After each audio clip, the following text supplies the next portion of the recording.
Hi, it's me again. And I tell you what, it's no wonder we're seeing so many BBC radio employees and presenters walking publicly and going elsewhere at the minute. Did you see this one? Look.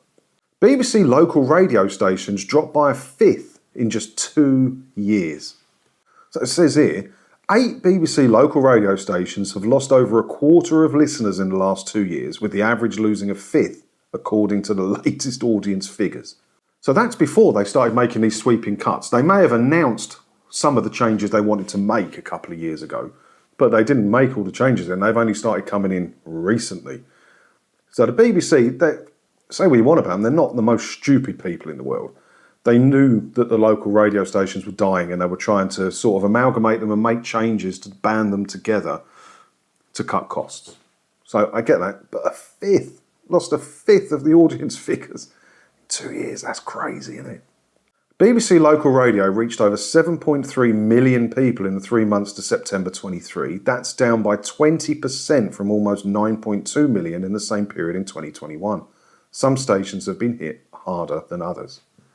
I mean, radio is obviously different to TV. The way people are watching TV is changing and it's really hit live broadcast viewing figures. You're never going to see the numbers that you used to see watching broadcast TV. Now, there's just too much choice.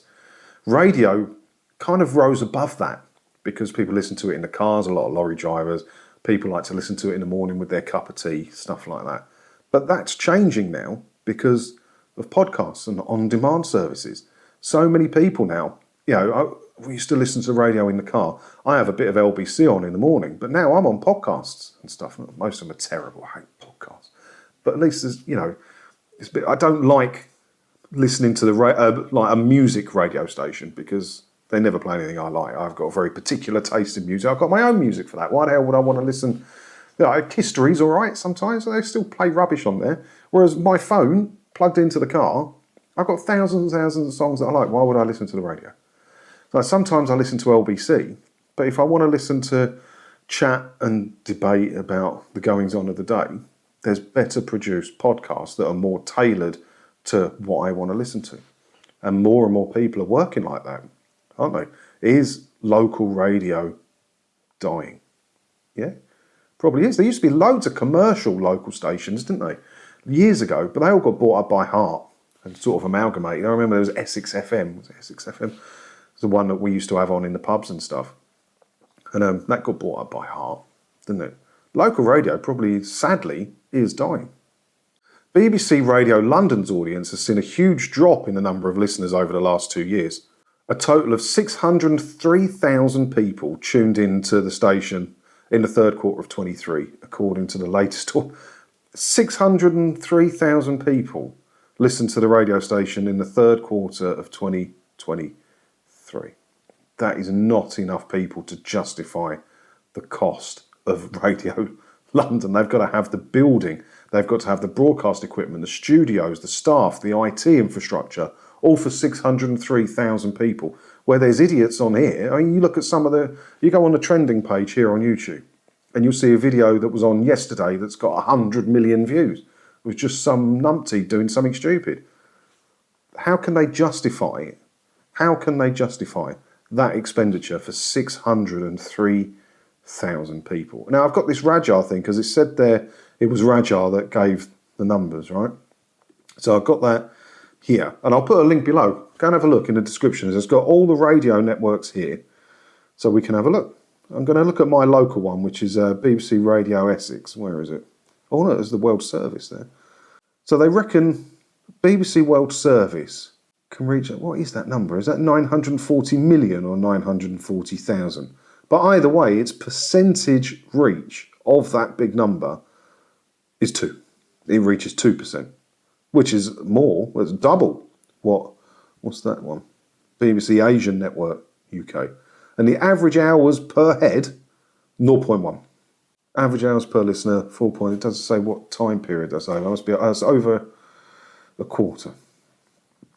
Rubbish. Absolute nonsense, isn't it? Right, let's see if we can find Essex FM.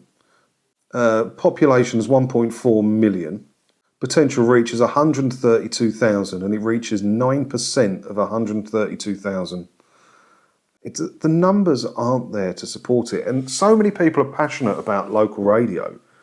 I get all the complaints through about the changes to local radio. We're seeing it in the papers all the time and all that. But are they getting the numbers to justify it? Or is moving it all over to an online broadcast? Because the BBC want to move it all over to the BBC Sounds app. They don't want to have broadcasters and FM and stuff like that. They want it all done through your phone on BBC Sounds, which is free to you. If you don't have a TV licence, you still use BBC Sounds. And then they can just do it all in one hit, can't they? Just have a little bit of local news, something like that. I don't know. I don't know what the answer is with local radio, but it's not bringing in the numbers to make it justified. When you think all the different BBC local radio stations, I mean, you can see them here. Look how many there are. It goes on for ages. Each of those have to have a building, a studio, a mobile broadcast thing so they can go out into the community and broadcast. Multiple presenters, multiple back office staff, IT infrastructure, all of that. It's not cost effective, is it? No wonder the BBC have got to cut it. I mean, if it was a thing that made money, there'd be more commercial local stations, isn't there? But they're all national now. So there's a little map thing on here. Look, BBC local radio audience is down. So I'll put this link in the description as well. You can go and have a look. And you can hover on it. Look, BBC Essex is down 33%. BBC Radio Suffolk down 15%. Radio Norfolk down 18%. Lincolnshire's down 32%. Kent, look at that, down 41%. I don't know, let me know what you think about this. Is it something that could survive local radio? Is it, can they justify the cost of it? Let me know your thoughts down in the comments below. As always, thanks for watching. Hit all the buttons and everything way down there. And if you do that, hopefully I'll get to see you in another video again soon, won't I? Ta-da.